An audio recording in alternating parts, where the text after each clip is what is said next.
So in October 2017, my Canadian work permit was approved. I started seriously planning for it about then, and it took me quite a while to actually getting around to sending off my first job application.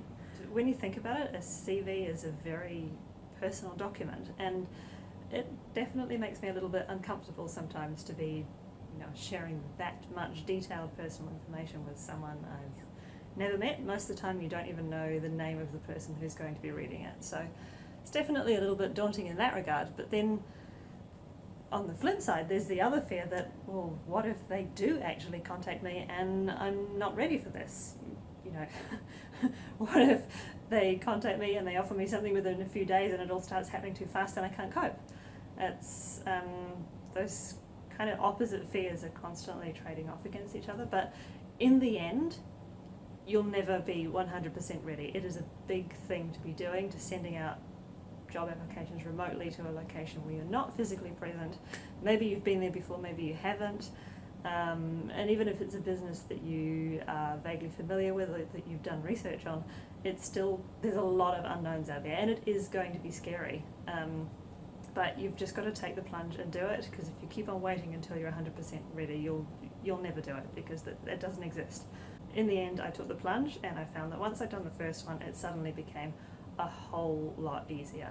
Even if you don't hear anything back from an application, and most of them you probably won't hear anything back from, at least in my experience, you can send out quite a lot of applications to get just one response. You will learn something from every single application that you sent out. Whether they contact you or not, it's the practice of putting together a good cover letter, learning to match what you say about your skills and your experience to exactly what was written and asked for in the ad, and also learning to tailor your CV to specific positions to try and get their attention really early on. Most employers spend a maximum of about 30 seconds scanning a resume before they decide to either discard it or read further. That said, nobody likes the idea of rejection. It's normal to feel a little bit disappointed when you don't hear anything back. For the last month, my heart literally skips a beat every time I get an email, in case it might be a response to one of the applications I sent out. But it only takes one in the end. You only need one to go your way, and suddenly you're all set. So some aspects of the job search are going to be the same whether you're doing it in your hometown, in another city, or in another country, and that you're probably going to spend a very large proportion of your time searching for job adverts online. So you're going to want to identify major job boards that get regular postings with the kind of jobs that you're interested in, and you'll want to bookmark those and check them ideally every day, but at least every second or third day, so that when new jobs pop up that suit you, you can be one of the first applicants. Some jobs will get such an incredibly high volume that if you don't submit it within the first couple of days, then they've probably already stopped looking. Looking up specific companies that I know I would like to work for, especially bigger ones, and going to the careers section of their website and applying directly through them, either to openings that they've already got, or just submitting my information just for them to keep on record and saying, hey, if any opportunities come up, I'd love to work for you, let's get in touch. Other things are going to be more specific to where you're going.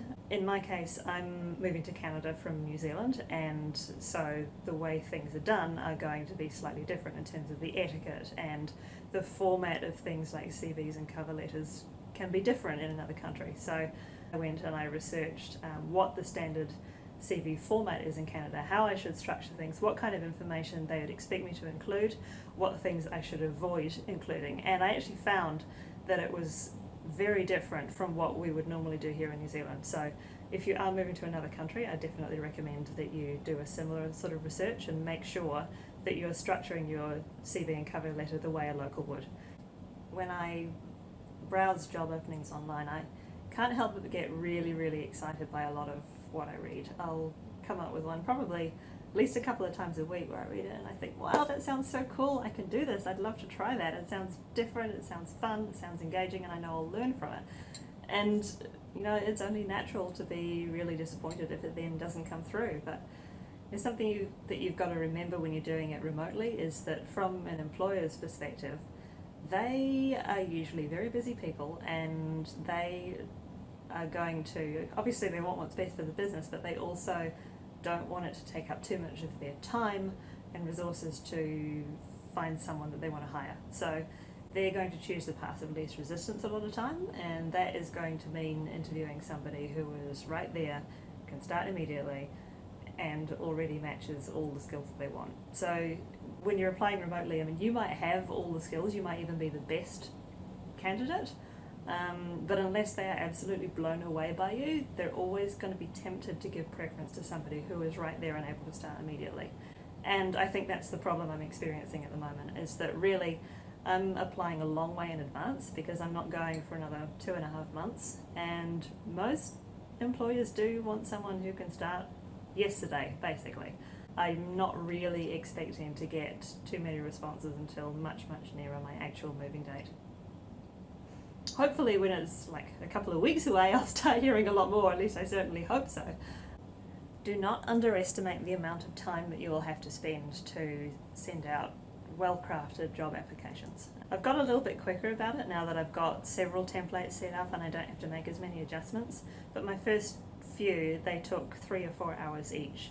What takes the time is going away to research the company, which you should always do if you can. Always see if they've got a website where you can go and find out a little bit about the culture, see if they've won any awards, and try and get some inside information on what it might be like to work there, and then you can reference that, especially when you write your cover letter. And then also picking out the key points in their advert that you can tell they're stressing over again. You know, if they've mentioned it a few times, then it's probably really important to them. So make sure that you give examples of that in your application.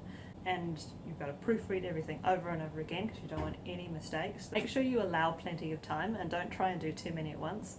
You know, if you do one application a night, that's, you know, you're doing really, really well there. And also allow to rest, because your brain, or my brain anyway, definitely gets in a bit of a muddle after spending a few hours. Give yourself time to rest and then you'll be able to think clearer and you'll formulate your sentences better. A bit of a note of skills that keep popping up regularly in the kind of jobs that I'm interested in. And the common ones are always things like communication and management skills, leadership skills, those kind of things. But sometimes you can pick out things that you can build upon, maybe through doing an online course or something like that.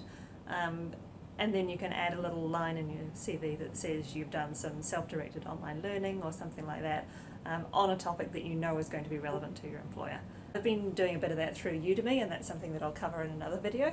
There's some good tools out there for gaining a bit of extra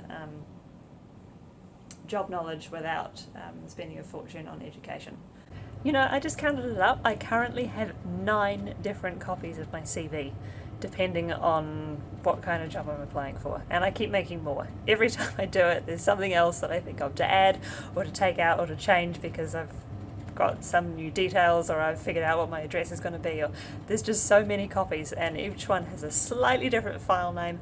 It's mostly the same but with a few changes here and there, and it's getting really, really confusing. I really need to think of a better way of organising this so that I don't accidentally end up sending the wrong one to this wrong person, which would really not be a good look. After a while, the more job postings you look at, the more similar they start to sound. Sometimes really late at night I start to get in this really weird mood where I start to see the funny side of everything and I start to deliberately misinterpret what I read, and I read everything as being slightly comical. And that's about the point at which I know I need to just go to sleep and think about it on a new day. You know what, I'm going to have some fun with this. Opportunities delivered! Our customers are promising us things. Oh, here's one. We're looking for the type of associates who can tap into their inner orange. I have an inner orange? I've never thought of myself as the fruity type.